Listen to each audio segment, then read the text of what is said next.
తులారాశి వారికి డిసెంబర్ నెల 2024 గోచార ఫలితాలు ఏ విధంగా ఉంటాయి అనేటువంటిది సశాస్త్రీయమైన పద్ధతిలో తెలుసుకునేటువంటి ప్రయత్నం చేద్దాం. ఇందులో అతిశయోక్తులు కానీ లేదా ఏవో అక్కర్లేని విషయాలన్నీ చెప్పి మిమ్మల్ని భయభ్రాంతులు చేయడం కానీ మా ఉద్దేశం కాదు, మేము చేయము. అది మన ఛానల్లో ఎప్పుడు జరగదు. తులారాశి వారికి ద్వితీయ తృతీయ స్థానాలలో రవి యొక్క సంచారం జరుగుతోంది. ద్వితీయ తృతీయ స్థానాల్లో సంచారం వల్ల ద్వితీయ స్థానాలలో రవి యొక్క ఒక 15 రోజులు ద్వితీయ స్థానంలో, మిగతా నెలంతా కూడా అంటే 16 రోజుల పాటు సుమారుగా కాదు 16 రోజులు తృతీయంలో సంచారం జరుగుతోంది. ద్వితీయ స్థానంలో సంచారం జరిగేటప్పుడు మనకి కొంచెము అనుకూలమైన ఫలితాలు ఉండవు, ప్రతికూలమైన ఫలితాలే ఉంటాయి. ధనాష్టము, కొంచెం మాటలో కోపం వచ్చి మాటల్లో కఠినత్వం పెరగటము, సంబంధం లేని మాటలు మాట్లాడటము, ఇట్లాంటివన్నీ ఉంటాయి. కుటుంబంలో కూడా కొంచెం చికాకులు కలిగేటువంటి ఒక పరిస్థితులు కనిపిస్తూ ఉంటాయి. ఆ విధంగా కొంచెం మనకి అలాగే తండ్రి గారి యొక్క ఆరోగ్య విషయంలో కొంచెం తగు జాగ్రత్తలు తీసుకోవాల్సి ఉంటుంది. అలాగే కొంచెము మనం చేసే ఉద్యోగ లేదా వ్యాపారం ఎక్కడో చేస్తున్నాం కదా, అక్కడ కూడా కొంచెం, ఎందుకంటే వాటి అన్నిటికీ కారకుడు ఈయనే కాబట్టి కొంచెం అక్కడ కూడా తగు జాగ్రత్తగా మసులుకోవటం ఇవన్నీ ఉంటాయి. కొంచెం తలనొప్పి ఇట్లాంటివి వచ్చే అవకాశం ఉంటుంది. కొంచెం ఆరోగ్య విషయంలో కూడా కొంచెం ప్రతికూలమైన ఫలితాలు ఉంటాయి. కొంచెం కోపాన్ని కూడా తగ్గించుకోవాల్సి ఉంటుంది. ఈ విధమైన పరిస్థితి అంతా కూడా ద్వితీయ స్థానంలో రవి వల్ల జరుగుతుంది. తృతీయ స్థానంలో ఒక 16 రోజులు ఆయన యొక్క సంచారం జరుగుతుంది. ఆ 16 రోజుల్లో మీకు చక్కటి ఫలితాలన్నీ కూడా మనకి లభిస్తూ ఉంటాయి. అలాగే అందరి యొక్క ఇరుగు పొరుగు, ఉద్యోగ స్థలంలో, వ్యాపార స్థలంలో, అన్ని చోట్ల అందరి యొక్క సహాయ సహకారాలు మనసావాచకరణ మనకు అందిస్తూ ఉంటారు, లభిస్తూ ఉంటాయి. అలాగే మనకి ఇక్కడ కొంచెం మనం ఇప్పుడు ఏదైతే చెప్పుకున్నామో ఆ తలనొప్పులు అవి తగ్గడం, తలనొప్పి అంటే ఉద్యోగ స్థలంలో అక్కడ వాళ్ళతో కూడా కొంచెం మంచి అనుకూలమైనటువంటి పరిస్థితులు ఉండటం, వాళ్ళు మనం బాగా కలిసి ఉండటం, ఈ విధమైనవి. అలాగే తండ్రి గారి ఆరోగ్య విషయంలో కొంచెం మన దాకా బాగుండదని చెప్పుకున్నాం కదా 15 రోజులు. ఈ 15 రోజుల్లో అది కొంచెం సరి అయ్యేటటువంటి అవకాశం కూడా మనకి తృతీయ స్థానంలో రవి యొక్క సంచారం వల్ల మనకి కలుగుతూ ఉంటుంది. ఇకపోతే ద్వితీయ స్థానంలో బుధుని యొక్క సంచారం జరుగుతోందండి. ద్వితీయ స్థానంలో బుధుని యొక్క సంచారం వల్ల మనకి ఏం జరుగుతుంది అంటే అనుకూలంగా ధనం కొంచెం వచ్చే అవకాశం ఉంటుంది. వ్యాపారం బాగా నడిచే అవకాశం ఉంటుంది. మాటలో సౌమ్యత ఉంటుంది. నిజం చెప్పాలంటే బుధుడే ఒక సౌమ్యుడు. సంస్కృతంలో ఆయన సౌమ్యుడు అంటారు. అంటే సౌమ్యవాసరే అని కూడా అంటారు బుధవారాన్ని. అందుచేత ఆయన మామూలుగానే సతగా సౌమ్యుడే. కానీ కొన్ని స్థలాన్ని బట్టి ఆ లగ్నం ఆ రాశి నుంచి ఆయన ఉన్నటువంటి స్థలాన్ని బట్టి కొన్ని సందర్భాల్లో కోపంగా ఉండొచ్చు, చెడు కీడు చేయవచ్చేమో, కానీ స్వతహాగా ఆయన మాత్రం చాలా సౌమ్యుడు. ఈ విధంగా ఉంటుంది. కుటుంబంలో కూడా అంత ఆహ్లాదకరమైనటువంటి పరిస్థితిని ఈయన మనకి బుధ భగవానుడు మనకి కల్పిస్తూ ఉన్నాడు. వ్యాపారం 3 పువ్వులు 6 కాయల్లా ఉంటుంది. అలాగే వాళ్ళకి ఈ శాస్త్ర పరిజ్ఞానం కూడా బాగా వికసిస్తూ ఉంటుంది. ఈ విధమైన ఫలితాలన్నీ కూడా ద్వితీయ స్థానంలో బుధుని యొక్క సంచారం వల్ల జరుగుతూ ఉన్నాయి. ఇక సూర్య భగవాను యొక్క సంచారం కనుక మనం తీసుకుని సూర్య భగవాను చెప్పుకున్నాం. శుక్ర భగవాను యొక్క సంచారం మనం చెప్పుకోవలసి వస్తే ఆయన 3 స్థానాలలో అంటే తృతీయ, చతుర్థ, పంచమ స్థానాలలో ఆయన యొక్క సంచారం జరుగుతోందండి. తృతీయ, చతుర్థ, పంచమ స్థానాలలో 3 స్థానాలలోనూ కూడా అంటే తృతీయ స్థానంలో కేవలము 2 రోజులే ఉంటారు. చతుర్థ స్థానంలో 26 రోజులు ఉంటారు. తృతీయ, చతుర్థ, పంచమ స్థానాల్లో శుక్రుని యొక్క సంచారం జరుగుతోందండి. అంటే తృతీయంలో మాత్రం 2 రోజులే ఉంటారు. చతుర్థంలో ఒక 26 రోజులు, పంచమ స్థానంలో ఒక 3 రోజులు సంచారం చేస్తూ ఉన్నారు.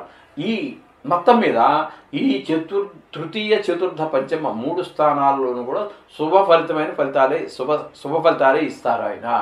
అంచేత అంటే శుభ ఫలితాల్లో కొంచెం తేడాలు ఉండొచ్చు, కానీ అన్ని శుభ ఫలితాలే ఇస్తారు ఏ రాశిలో ఉన్నప్పటికీ కూడా. దాని గురించి అత్యంత మరి మనకి చాలా సంతోషకరమైన విషయం కదండి. 3 స్థానాల్లో 3 రకాల ఫలితాలు ఇవ్వటం వల్ల మనకి మంచిది. ఏంటంటే అక్కడ అందరి యొక్క సహాయ సహకారాలు అందటం, తల్లిగారు ఆరోగ్యం బాగుండటము, ఆవిడ దీవెనలు మనకు లభించటము, విద్యలో ముందుకెళ్ళటము, ఇట్లాగే భూమి విషయాల్లో కూడా కొంచెం మనకు అనుకూలమైన ఫలితాలు రావటము, సంతానం విషయంలో కూడా మనకు అనుకూలమైన ఫలితాలు రావటము, వాళ్ళు చక్కగా మనం చెప్పిన మాట వినటము, చదువు మీద శ్రద్ధ పెట్టడము, అల్లరి చిల్లర పనుల మీద కొంచెం దృష్టి పెట్టకపోవటము, 5వ స్థానంలో ఉన్నప్పుడు అనమాట అండి. మంచి మంచి స్నేహాలు చేయటము, ఇవన్నీ కూడా మనకు అనుకూలమైన ఫలితాలే. ఈ 3 స్థానాలలో ఆయన ఇచ్చేటువంటి ఈ విధమైన ఫలితాలన్నీ. అలాగే మీ ఇంట్లో మీకు ఎవరికైనా, మీకు కానీ మీ పిల్లలకు కానీ కొంచెం ఈ లలిత కళలో ప్రవేశం ఉన్నట్టయితే వారికి కూడా చాలా అనుకూలమైనటువంటి ఫలితాలు వస్తాయి.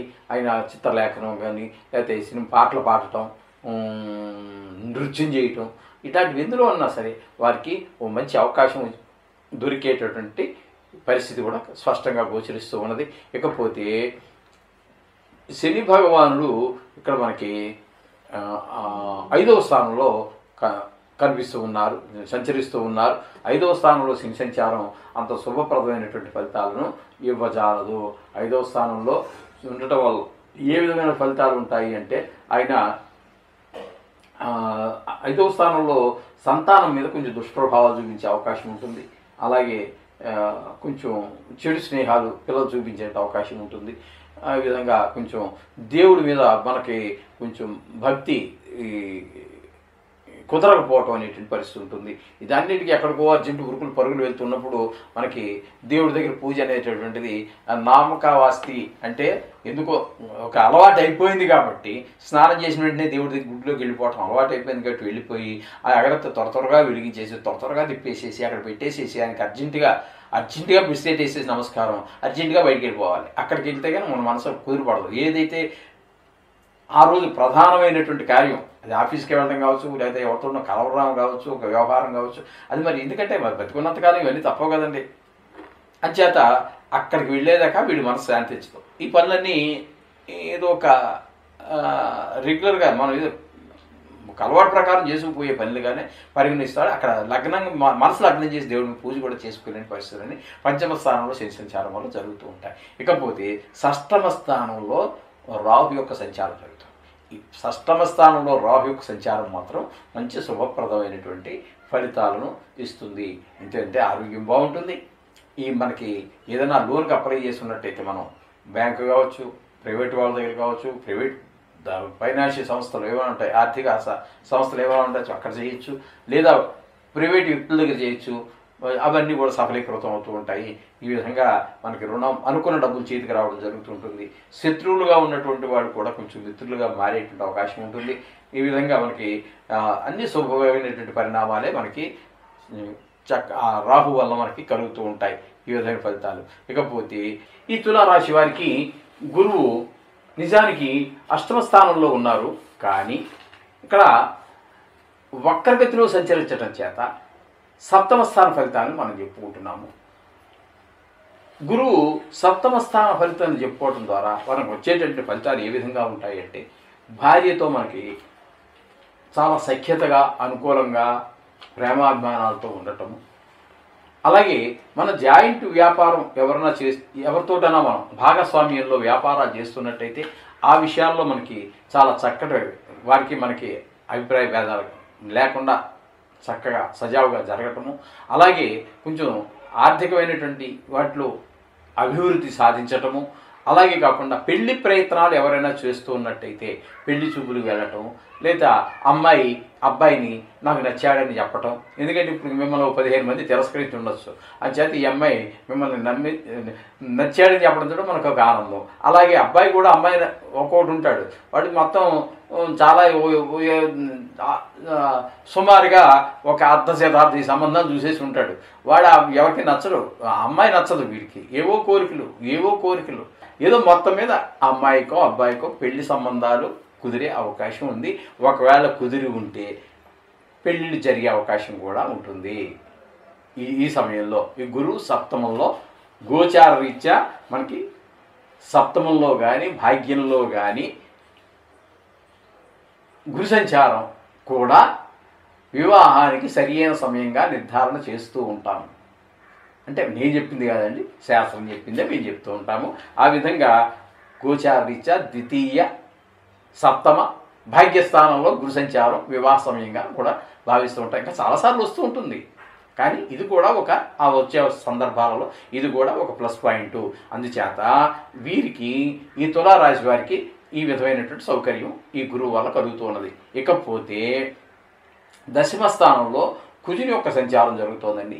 దశమ స్థానంలో కుజుని యొక్క సంచారము కొంచెము వృత్తి వ్యాపారాలలో కొంచెం ఇబ్బందికరమైనటువంటి పరిస్థితులన్నీ ఏర్పడుతూ ఉంటాయి. మన కష్టానికి తగినటువంటి ఫలితం కనబడదు.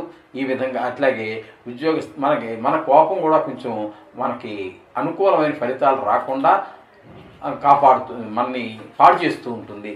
ఈ కుజుడికి స్వతసిద్ధమైనటువంటి కొంచెం కోపం ఎక్కువగా ఉంటుంది. అలాగే ఈ విధంగా కొంచెం తద్వారా చాలామంది యొక్క సహాయ సహకారాలు మనం కోల్పోతూ ఉంటాం. ఈ విధమైన పరిస్థితులన్నీ కూడా అక్కడ మనకి గోచరిస్తూ ఉన్నాయి దశమ స్థానంలో కుజుని యొక్క సంచారం వలన. ఇకపోతే వీరికి వ్యయస్థానంలో కేతు యొక్క సంచారం జరుగుతోంది.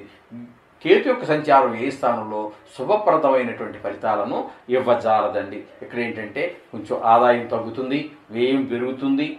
అది కూడా ఇక్కడ మనకి ఉన్నటువంటిది ఒక కేతు గ్రహం కాబట్టి ఇక్కడ ఆ ఖర్చు చేసినటువంటి ధనం కూడా అది ఒక మంచి పనికో, దైవ కార్యానికో, మరొకరికి ఉపయోగపడడానికో, లేదా మీ ఆనందం ఉండొచ్చు, కానీ అది ఒక చెడు పని చేయడం వల్ల కలిగే ఆనందమే కావచ్చు. ఆ విధంగా ధనం ఖర్చు అవుతూ ఉంటుంది. కొన్ని సందర్భాలలో ఇది కలతర నష్టం కూడా చేయవచ్చు. కొన్ని సందర్భాల్లో ఇది కాకపోతే అంటే ఒక మనిషికి ఇది మీకు సంబంధించింది కాదు, మనం చెప్పుకున్నాం. ఇది రాశి గతమైనటువంటిది, వ్యక్తిగతము కాదు, రాశి గతమైనది. 70 కోట్ల మందిలో వరకు కొంతమంది కారాగార శిక్ష పడే అవకాశం కూడా ఉండొచ్చు. మొదటి నుంచి కొంచెం తప్పుడు నడవడికలో ఉండేటటువంటి వ్యక్తులు, చిన్నప్పటి నుంచి అదే ప్రవృత్తిగా ఇచ్చుకున్నటువంటి మనుషులు ఉంటారు. వాళ్ళకి కారాగార శిక్ష పడే అవకాశం కూడా మనకి ఇక్కడ గోచరిస్తూ ఉంటుంది. ధన నష్టం జరిగే అవకాశం కూడా ఉంటుంది. ఈ విధమైన ఫలితాలు మనకి ఈ తులారాశి వారికి జరుగుతూ ఉన్నాయి. ఏది ఏమైనప్పటికీ గ్రహాల యొక్క కొన్ని ప్రతికూలత, కొన్ని అనుకూలత ఉంటాయి. ఇది కేవలం గోచారము. ఇంకా కొంతవరకు మనం జాతకంలో ఈ స్థితి బాగలేదు అంటే కొంచెం మనం తగినంత శ్రద్ధ తీసుకోవాలి, దానికి పరిష్కారం కూడా చేసుకోవాలి. దీని విషయంలో చిన్ని పరిష్కారాలు సరిపోతాయి. ఇప్పుడు మనం చెప్పుకుంటున్నట్టుగా నవగ్రహ మంత్రం కానీ, స్తోత్రం కానీ, జపం కానీ, లేదా విష్ణు సహస్రనామం కానీ, సుందరకాండ పారాయణ కానీ, ఈశ్వరాభిషేకం కానీ చేసుకున్నట్టయితే మనకి పరిస్థితులన్నీ చక్కబడతాయి. జీవితం సాఫీగా, కొంచెం ఒడిదుడుకులు తక్కువగా, ఎక్కువ ఇబ్బందులు లేకుండా, ఎక్కువ ఇది లేకుండా జరిగిపోయే అవకాశం ఉంటుంది. తస్మాత్ నేను చెప్పిన వాటిని పాటించండి, చక్కగా జరుగుతుంది. శుభం భూయాత్.